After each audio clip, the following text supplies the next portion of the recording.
कल हमने भाई इसके ऑप्शन टाइप क्वेश्चन किए थे, सभी जितने भी हो सकते हैं। ठीक है, आज हम इसके एरेशंस और रीजन कर लेते हैं। कोई और चीज़ें होंगी एक दो जो बीच में छूट गई हैं, वो भी क्लियर हो जाएंगी। ठीक है, Bohr model of hydrogen atom, इसके बाद टाइम बचेगा तो एक बार आपको जल्दी जल्दी रिवाइज करवा दूंगा कंप्लीट। चलो भाई, एरेशंस और रीजंस आने हैं पेपर में, ये कंफर्म है। 8 नंबर के रहेंगे आपके, 4 छोटे रहेंगे, एक एक वाले रहेंगे, और एक अलग से ये 2 नंबर के आएंगे, 2 नंबर के वहाँ रहेगा। तो ये आपके 4 और 2 6 नंबर के शायद रहेंगे। और एक केस स्टडी के क्वेश्चन हम नहीं कर रहे हैं, वो केस स्टडी के क्वेश्चन हम रिवीजन के टाइम पे हर चैप्टर से 2 3 केस स्टडी के क्वेश्चन करेंगे, क्योंकि ये ऐसे क्वेश्चन है इनमें नंबर कटने की संभावना ज़्यादा रहने लगी है, क्योंकि ये बेसिक कॉन्सेप्ट पे ज़्यादातर डिपेंड हो गए हैं। तो थोड़ा सा पैटर्न चेंज हो रहा है, इसलिए हमें इनमें थोड़ी सी दिक्कत आ रही है। ठीक है, चलो पहला क्वेश्चन दिख रहा है कि ये साइज इसका और बड़ा करूं?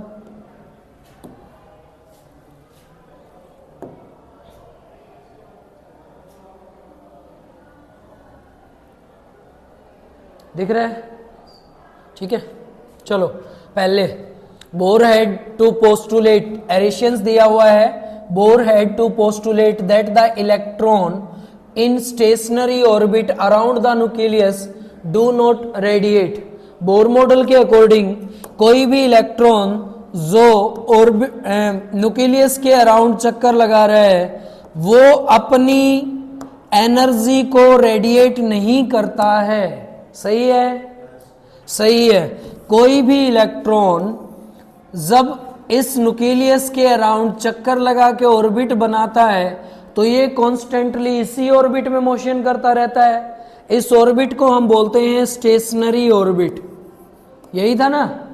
और ये स्टेशनरी ऑर्बिट में मूव करेगा तो जो इसकी एनर्जी होगी वो कैसी होगी? नॉन रेडिएट एनर्जी नहीं हो जाएगी।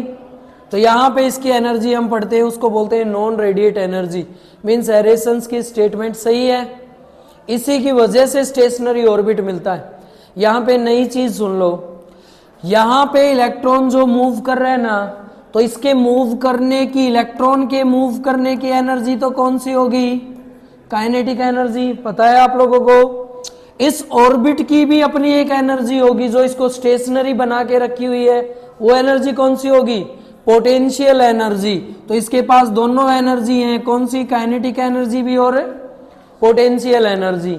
अब आपसे क्वेश्चन ये किया जाएगा कि यहाँ पे जो इलेक्ट्रॉन रिवॉल्व कर रहा है उसकी काइनेटिक एनर्जी कितनी है और उसकी पोटेंशियल एनर्जी, उस ऑर्बिट की पोटेंशियल एनर्जी कितनी है। तो ये निकालने का तरीका आपने ध्यान रखना है। काइनेटिक एनर्जी तो क्या होती है? उस इलेक्ट्रॉन की एनर्जी जितनी भी दे रखी हो उसके आगे माइनस लगा दोगे। मीन्स काइनेटिक एनर्जी उस एनर्जी को वेरीफाई कर रही है जो ऑर्बिट को चेंज करने में यूज की जाती है, उसी से हमें उसकी एनर्जी निकल जाएगी। और वो एनर्जी किसके बराबर हो जाएगी? माइनस की जो एनर्जी गिवन हो। जैसे कि इसमें एक ऑर्बिट में एक इलेक्ट्रॉन की एनर्जी, काइनेटिक एनर्जी माइनस के 2 इलेक्ट्रॉन वोल्ट है। आपसे पूछेंगे उस ऑर्बिट में उस इलेक्ट्रॉन की टोटल एनर्जी कितनी है, तो एनर्जी किससे निकालेंगे? काइनेटिक एनर्जी की। तो ये काइनेटिक एनर्जी आप जब भी निकालोगे तो इसको आपने माइनस करके यूज करना है। माइनस माइनस ये क्या हो जाएगा? प्लस। तो पूछे ना उस ऑर्बिट में इलेक्ट्रॉन की काइनेटिक एनर्जी कितनी है, तो कितनी हो जाएगी? 2 इलेक्ट्रॉन वोल्ट। ठीक है, अगर माइनस में नहीं गिवन हो, प्लस में हो, मान लीजिए वहां पे एनर्जी 2 इलेक्ट्रॉन वोल्ट है, आपसे पूछेगा ऑर्बिट की काइनेटिक एनर्जी कितनी है, तो आप इसको किससे रिप्रेजेंट कर देंगे? प्लस का है तो आगे इसके माइनस आ जाएगा 2 इलेक्ट्रॉन वोल्ट। ठीक है। सेकंड, आपसे पूछेगा पोटेंशियल एनर्जी कितनी है, तो पोटेंशियल एनर्जी कितनी होती है? जो एनर्जी गिवन होती है ना, जो रेडिएट एनर्जी है या नॉन रेडिएट एनर्जी है, जो भी एनर्जी की फॉर्म गिवन होगी उसका ट्वाइस। ठीक है, कितनी थी? माइनस के 2 इलेक्ट्रॉन वोल्ट। पोटेंशियल एनर्जी कितनी हो जाएगी? माइनस के 4 इलेक्ट्रॉन वोल्ट। ठीक है, निकाल लेंगे। तो ध्यान रखना ये एनर्जी का रेशियो पूछे पोटेंशियल एनर्जी के साथ किसी भी स्टेशनरी ऑर्बिट में, तो 1:2 होता है काइनेटिक का पोटेंशियल के साथ, और पोटेंशियल का काइनेटिक के साथ 2:1। काइनेटिक में माइनस का साइन आएगा। चलो सेकंड रीजन देखें। According to classical physics all moving electron radiate. Classical physics क्या है, अब ये समझे। जब हम बोर मॉडल और रदरफोर्ड मॉडल को पढ़ चुके थे तो कुछ हमने फ्रीक्वेंसी अलग अलग साइंटिस्ट की पढ़ी इलेक्ट्रॉन की सेल के अंदर। इसका मतलब ला तो फिर भी चेंज हुए हैं, बाद में भी कोई ना कोई चेंजिंग तो बाद में भी आया है। बोर के भी पोस्टुलेशन फेलियर हुए थे, तो उसके बाद जो चेंजिंग आया था ना, उस फिजिक्स को हम बोलते हैं classical physics. Means last conclusion क्या था, लास्ट रिजल्ट क्या था, वो किस में निकाला गया, क्लासिकल फिजिक्स में। और क्लासिकल फिजिक्स में ये चीज बताई गई थी कि बोर मॉडल फेलियर होने का रीजन ये था कि बोर मॉडल के अकॉर्डिंग इलेक्ट्रॉन को जब निकालना था, रेडिएट एनर्जी देनी थी जंप करवाने के लिए, तो वो आयनाइजेशन एनर्जी सिर्फ और सिर्फ लो इलेक्ट्रॉन के लिए थी। जिसके पास ज्यादा इलेक्ट्रॉन हो उसके लिए नहीं थी। मतलब सीरीज में सिर्फ हाइड्रोजन, हीलियम और लिथियम, इन तीनों के लिए इसने जगह रखी थी। बाकी आगे जितने भी इलेक्ट्रॉन के लिए जो भी एलिमेंट थे उनके लिए कोई जगह नहीं थी। ठीक है, तो रेडिएट तो चाहिए एनर्जी तो, ठीक है। तो उस रेडिएट एनर्जी को दिखाने के लिए जो फिजिक्स, मतलब आगे की फिजिक्स पढ़ी गई, उस फिजिक्स को हम बोलते हैं क्लासिकल फिजिक्स। और उस क्लासिकल फिजिक्स के अकॉर्डिंग ये स्टेटमेंट सही है, ये आपने ध्यान रखना है। पहले तो रदरफोर्ड ने बताया था कि एनर्जी है वो रेडिएट होती रहती है। फिर बोर मॉडल ने क्या बताया था, रेडिएट नहीं हो चाहिए एनर्जी, तभी स्टैटिक ऑर्बिट मिलेंगे, स्टेशनरी ऑर्बिट मिलेंगे। और थर्ड ये था, जब पूरा कंक्लूजन निकला ना सबका, तो लास्ट में हमारे पास ये कंक्लूजन आया कि जो भी इलेक्ट्रॉन वहां पे होंगे ना, उन सबकी एनर्जी कैसी होनी चाहिए, अपने आप रेडिएट होनी चाहिए। ठीक है, तो ये दोनों के दोनों सही हैं, बस ऊपर वाला नीचे वाले को रिलेट नहीं करवाता, क्योंकि ये तो बोर का पोस्टुलेट है और ये किसका है, ये क्लासिकल फिजिक्स का है, मीन्स ये आइंस्टीन और के टाइम का है। ठीक है बेटा, तो दोनों सही हैं, लेकिन आपस में एक दूसरे की एक्सप्लेनेशन नहीं देते, तो क्या आंसर रहेगा इसका, बी। तो इसका आंसर आपका हो जाएगा बी। ठीक है, अगला देखिए, एरेशन। If electron is an atom were stationary then they would fall into the nucleus. अगर इलेक्ट्रॉन स्टेशनरी फॉर्म में आ जाए, इलेक्ट्रॉन यहां से घूमता घूमता रेस्ट की फॉर्म में आ जाए, तो रेस्ट की फॉर्म में आते ही क्या हो जाएगा, ये इलेक्ट्रॉन ब्रेक होके यहां गिर जाएगा ना। रीजन, इलेक्ट्रोस्टैटिक फोर्स है इनके बीच में, और इसके ऊपर नेगेटिव चार्ज और इसके पास पॉजिटिव चार्ज। मतलब पहली स्टेटमेंट क्या है, सही है। अगर इलेक्ट्रॉन रेस्ट में आएगा तो रेस्ट में आते ही वो कहां चला जाएगा, सेंटर के पास। तो इसका मतलब सेंटर से इलेक्ट्रॉन का दूर होने का रीजन क्या है, इलेक्ट्रॉन का मोशन में होना, तो उसको रिप्रेजेंट करता है। Second statement, electrostatic force of attraction act between negatively charged electron and positively nucleus. जो इलेक्ट्रोस्टैटिक फोर्स है वो फोर्स ऑफ अट्रैक्शन लगाए हुए बैठा हुआ है, किस किन के बीच में, न्यूक्लियस और इसके चारों तरफ घूमने वाले इलेक्ट्रॉन के बीच में। सही है, ये भी स्टेटमेंट भी सही है, दोनों एक दूसरे को बता भी रहे हैं, दोनों में ही फोर्स का जिक्र है, और इलेक्ट्रोस्टैटिक फोर्स के कारण ही दोनों रिलेशन पॉसिबल हो पाए हैं। मींस ए भी सही है और बी भी सही है, एरेशंस भी और रीजन भी, और एक दूसरे को क्या कर रहे हैं, फॉलो कर रहे हैं। तो नई कंडीशन इसमें ये है कि भाई स्टेशनरी जो भी इलेक्ट्रॉन अगर ब्रेक रोक दिया जाए तो इलेक्ट्रॉन स्टेशनरी फॉर्म में आएगा। पहले तो ऑर्बिट स्टेशनरी होता था, अगर इलेक्ट्रॉन भी स्टेशनरी फॉर्म में आ जाए तो वो किसके पास चला जाएगा, न्यूक्लियस के पास चला जाएगा। और सेकंड, ये दोनों जुड़े हुए हैं, वो इलेक्ट्रोस्टैटिक फोर्स से जुड़े हुए हैं, जिसमें इलेक्ट्रॉन के पास नेगेटिव चार्ज होता है और सेंटर के पास, न्यूक्लियस के पास कैसा चार्ज होता है, पॉजिटिव। क्या जो इसका मास होता है न्यूक्लियस का, वो भी लो मास होता है, वो स्मॉल मास होता है।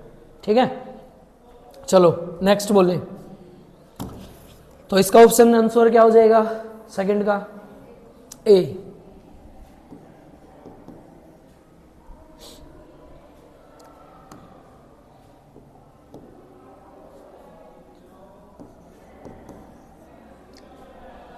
एरेशंस Bohr atomic model can not be used to explain multiple electron species.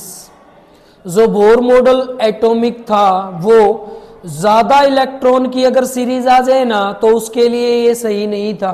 सही है, बिल्कुल सही है। अभी मैं बता भी रहा था ये सिर्फ और सिर्फ हाइड्रोजन, हीलियम और लिथियम पे ही अप्लाई हो पाया। अगर नंबर ऑफ लार्ज इलेक्ट्रॉन्स अगर आ जाए ना तो उनके लिए ये विजिबल कंडीशन में नहीं था, उनकी फ्रीक्वेंसी नहीं निकाल पाया था और ना ही उनके लिए ऑर्बिट बना पाया था। हालांकि इसने क्वांटम नंबर n को रिप्रेजेंट जरूर कर दिया था, n is equal to 1 2 3 so infinity, पर 3 से आगे ये एप्लीकेबल नहीं हो पाया था। इसीलिए हम ज्यादा से ज्यादा न्यूमेरिकल जो रहेगा वो लिथियम का रहेगा, उससे ज्यादा का न्यूमेरिकल नहीं आएगा क्योंकि उसके बाद ये फेल हो जाता है। ठीक है भाई। सेकंड इसकी फेलियर क्या थी, रेडियस की भी। इलेक्ट्रॉन की सेल इसने क्या किया था, हाइड्रोजन के लिए 1 सेल 2 सेल 3 सेल, जबकि बनता हाइड्रोजन में एक ही ऑर्बिट है, लेकिन इसने काफी ऑर्बिट को एक्सप्लेन कर दिया था और न्यूमेरिकली उनके सॉल्यूशन भी दे दिए थे।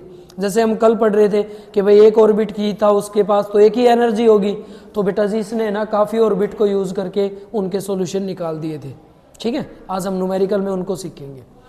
सेकंड रीजन पढ़े, it does not take inter electronic interaction in account. ये कह रहा है ये किसको फॉलो नहीं कर पा रहा था कि किसी भी जो फ्री स्पेस के अंदर प्रेजेंट जो भी इलेक्ट्रॉन थे ना उनके अकाउंट्स मींस उनकी वैल्यू को एक्चुअल में वेरीफाई नहीं कर पा रहा था।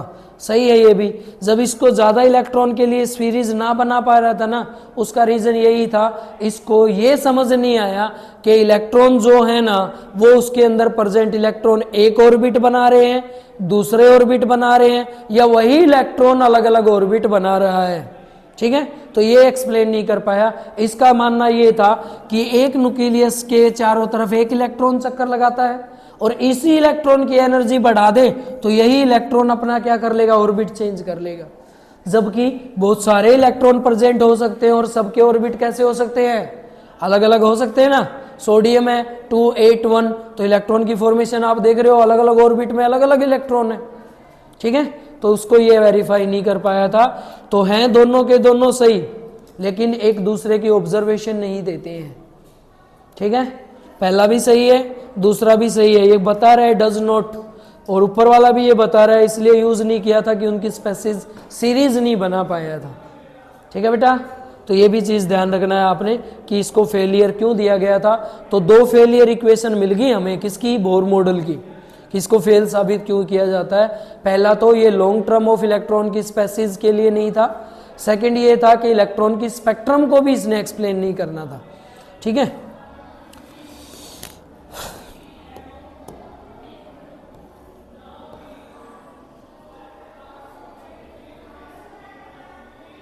चले अगला, फोर्थ, रेबर कांस्टेंट। निकला था क्या ये कहीं से, किसी को वैल्यू भी याद है इसकी? चल ये बता दें, एच स्क्वायर है कि एच क्यूब है?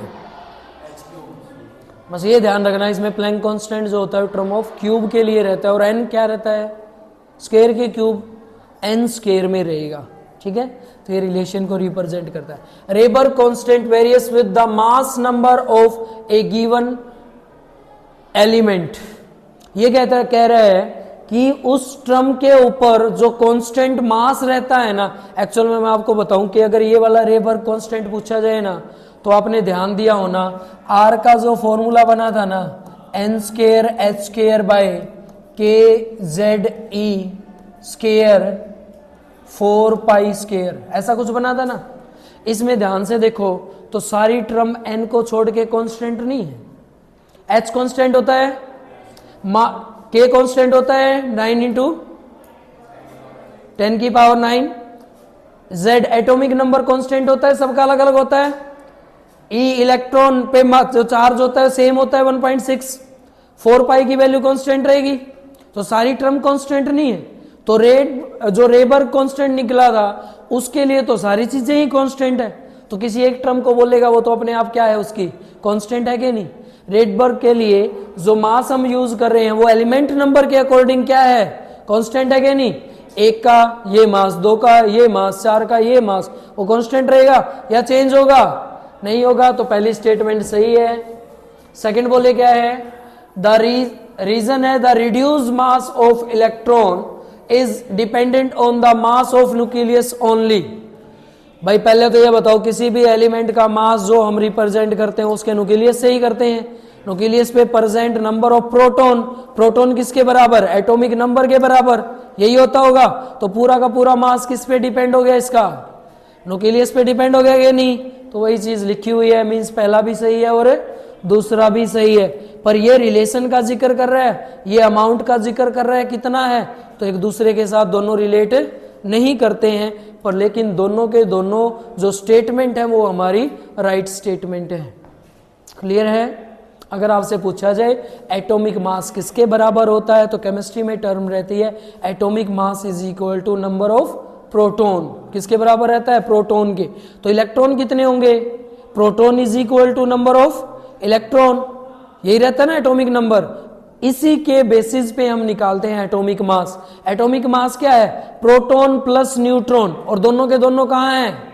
न्यूक्लियस पे। तो मास किस पे इंडिपेंडेंट हो गया?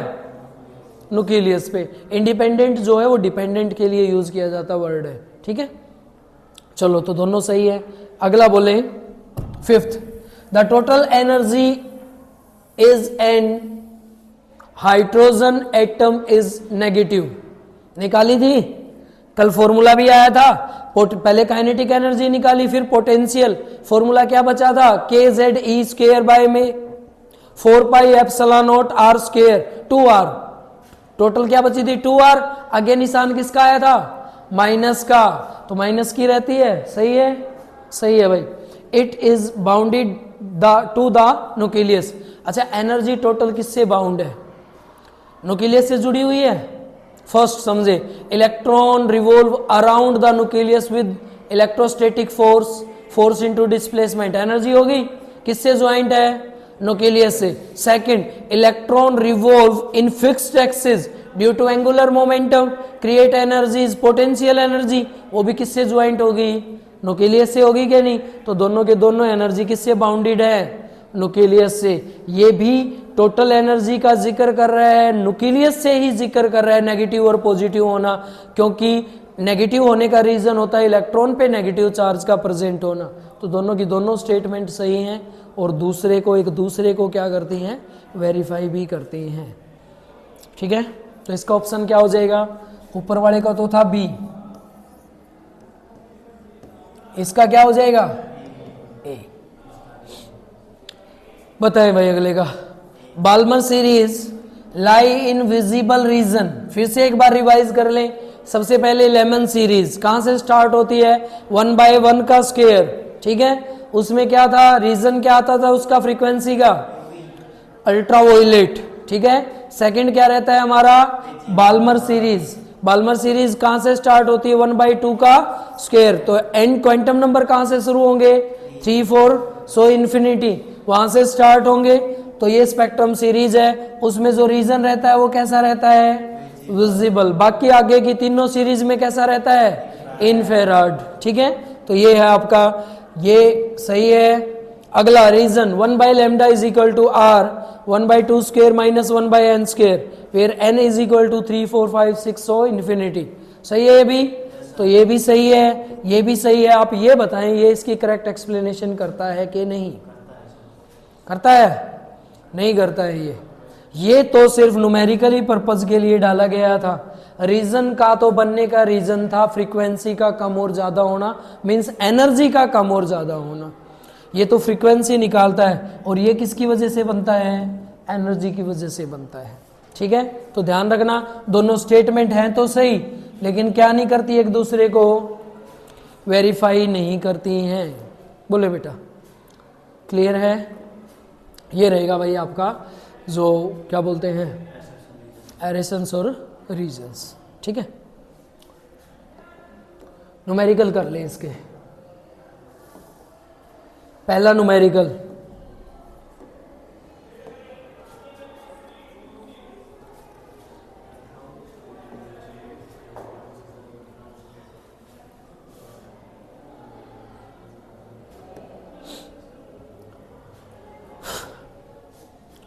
2019, 20, 10 तीनों में आया हुआ है। The ground state energy of hydrogen atom is -k13.6 electron volt. What are the kinetic energy and potential energy of electron in the state. पहले निकाल ले भाई, कौन सी? Kinetic energy. Kinetic energy of electron is किसके बराबर है? Minus के ग्राउंड स्टेट एनर्जी, जो आपकी एनर्जी दी गई है उसके माइनस के कितना? 13.6 इलेक्ट्रॉन वोल्ट। ये भी माइनस का है, इसके आगे साइन भी माइनस का रहेगा फॉर्मूले के लिए, ध्यान रखना है। काइनेटिक एनर्जी निकालनी है इलेक्ट्रॉन की, तो उसका फॉर्मूला क्या है?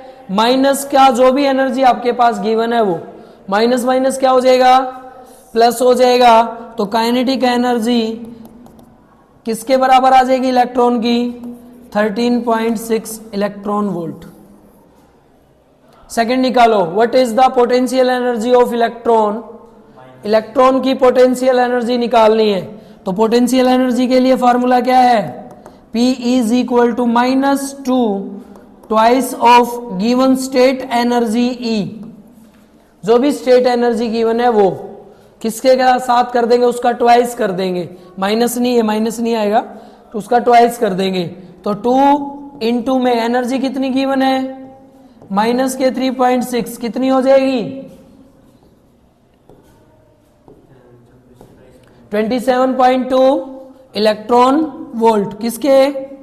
माइनस के।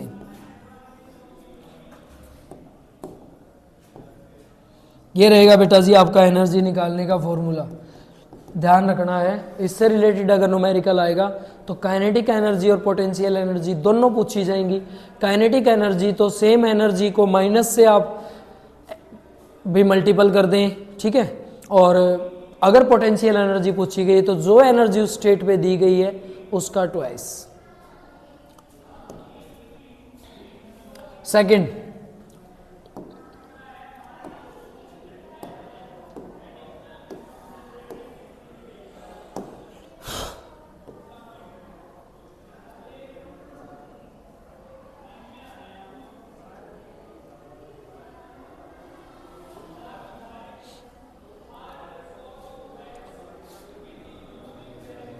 find the ratio of energies of photon produce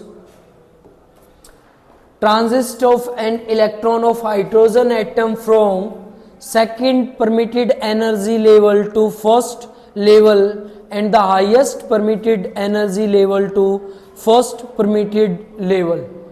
किसी भी हाइड्रोजन एटम के लिए आपने एनर्जी लेवल को निकालना है।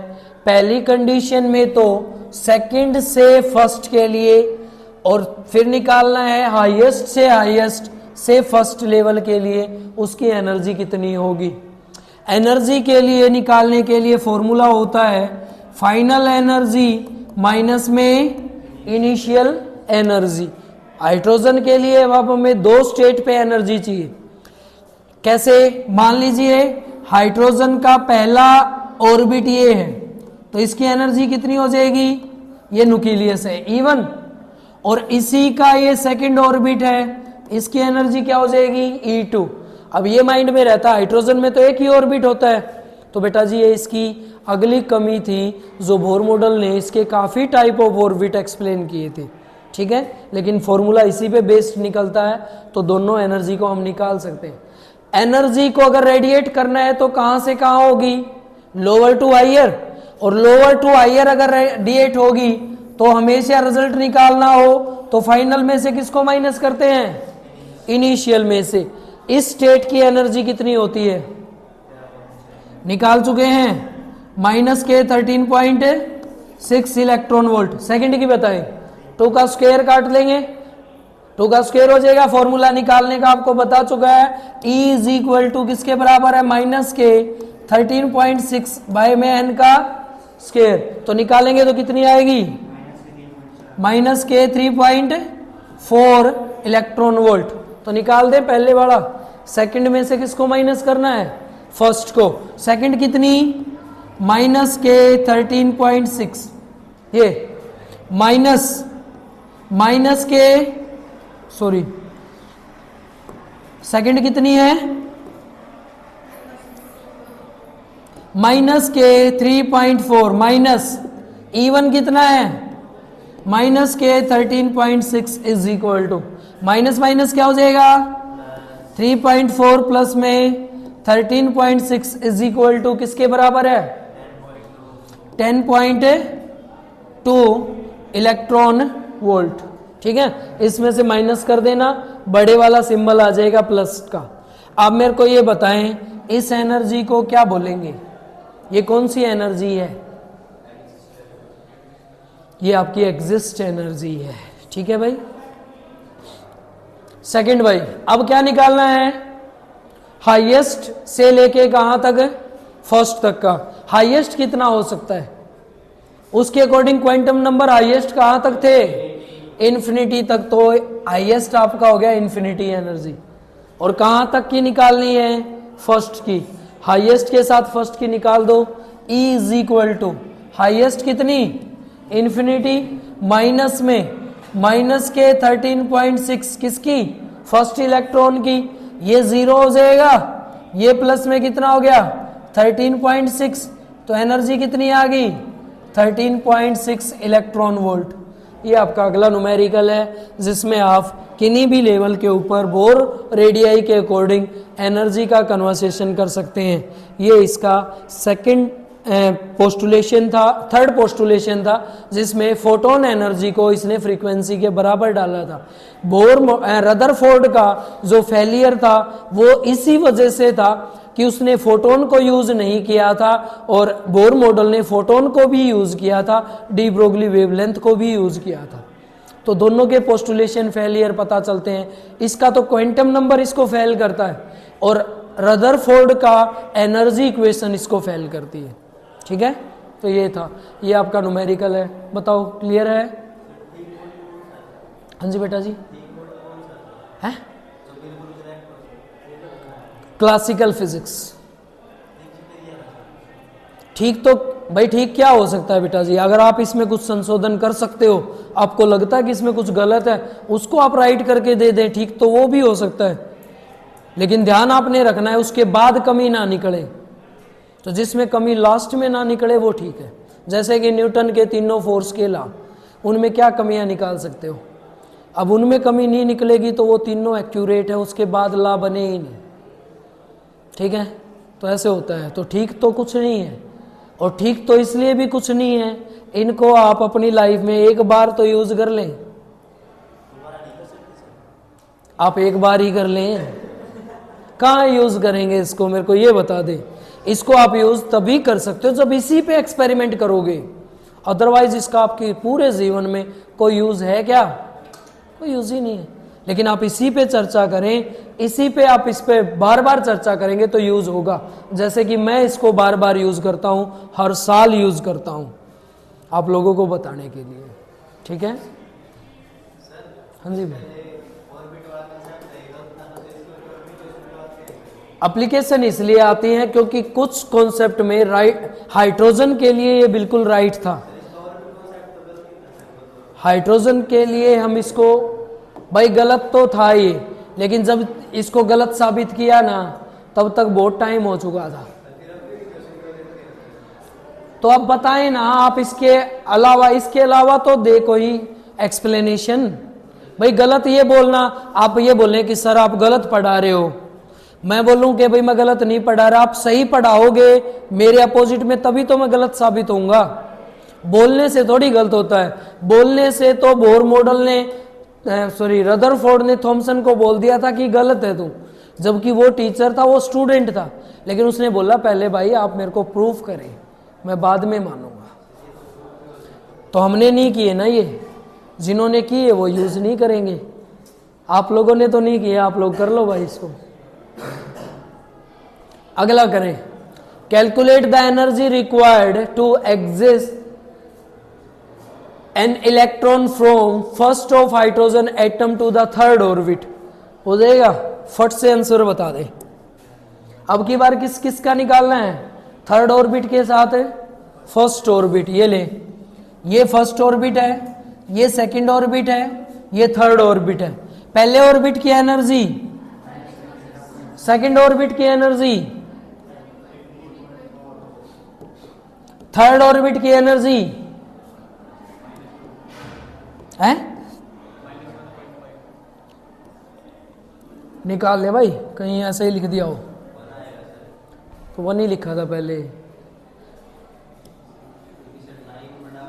9 है बेटा जी, 3 का क्यू स्क्वायर 9 हो जाएगा, तो 9 1 जा 9, 9 5 जा 45, ठीक है। तो 1.5 समथिंग इलेक्ट्रॉन वोल्ट निकालना क्या है, एनर्जी। और E इज इक्वल टू किसके बराबर है, लोअर टू हाइयर जंप करेगी, हाइयर से माइनस कर दो, हाइयर कितना E3 में से किसको माइनस कर दें, E1 को, इज इक्वल टू आ जाएगी, ये कितना रहता है माइनस के 1.5 माइनस के 13.6 इज इक्वल टू किसके बराबर है, माइनस के 1.5 प्लस के 13.6, कितना बचेगा 12.1 इलेक्ट्रॉन वोल्ट।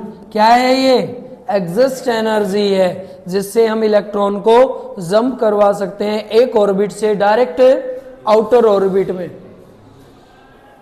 ठीक है। ये है भाई, तो इसको बोलते हैं हम, ये एनर्जी निकालने का फॉर्मूला इस चैप्टर में लगभग है ना, इस एनर्जी से ही टॉपिक फंसता है।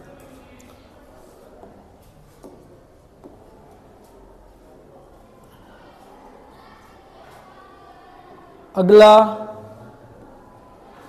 थोड़ा सा अलग है, बस ये हो गया ना एनर्जी वाला। तो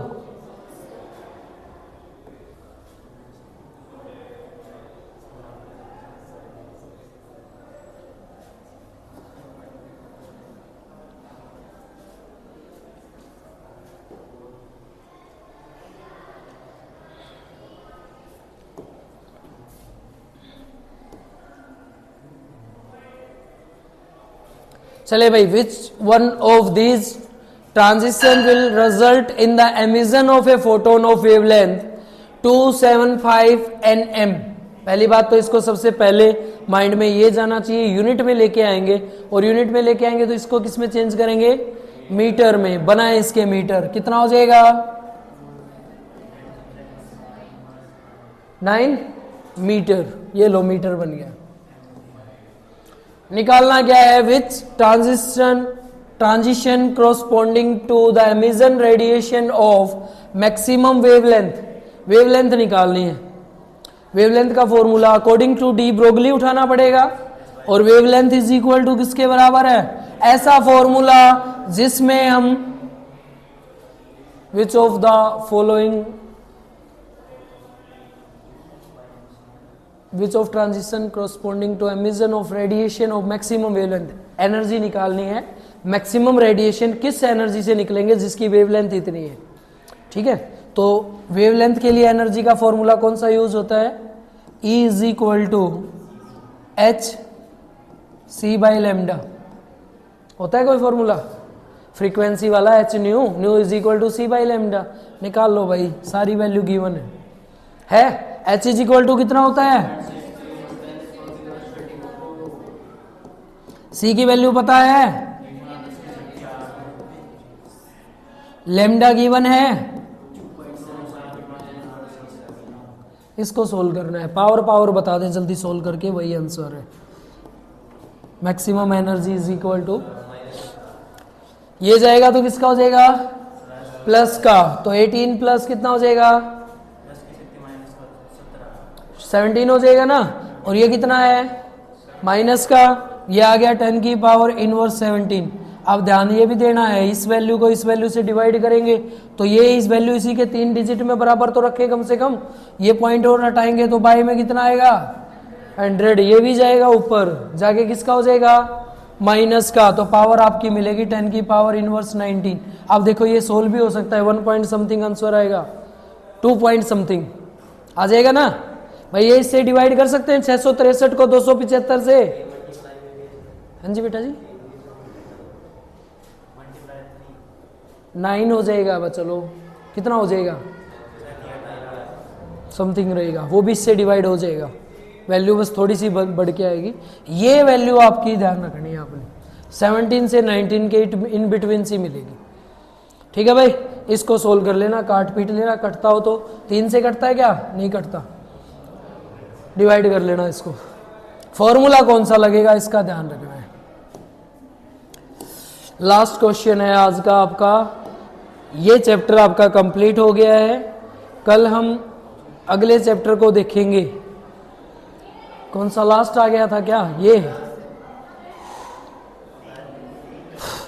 the radius of inner most electron orbit of a स्ट्रॉन इलेक्ट्रॉन, ये भी रह गया।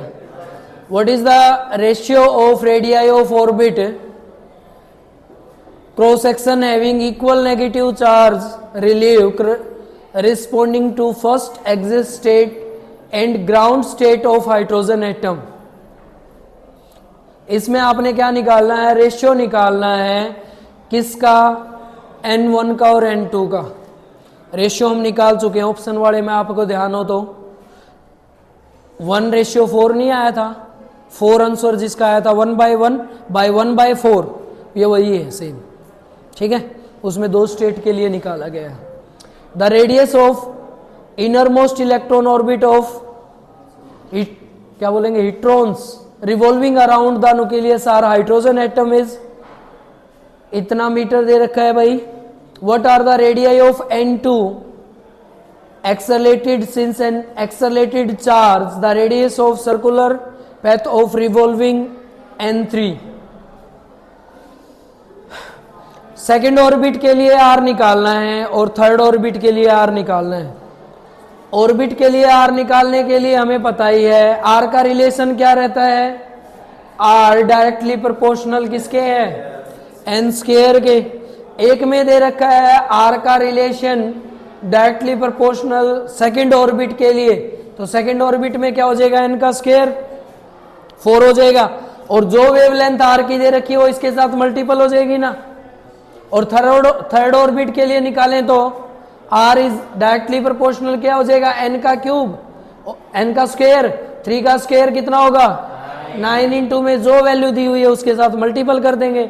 इन दोनों का रेशियो जो आएगा वही तो रेशियो होगा। अब देखें ये तो सेम वैल्यू है, कैंसिल हो जाएगी, रेशियो कितना बचा 4:9। ठीक है, ये ऑर्बिट का आपका रेशियो रह जाएगा।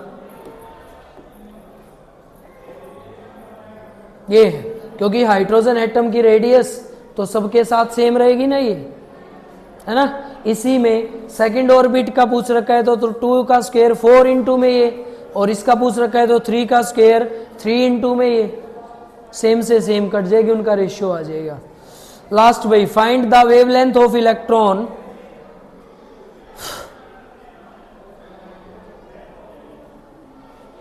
वेवलेंथ निकालनी है। कौन सा फॉर्मूला यूज करें,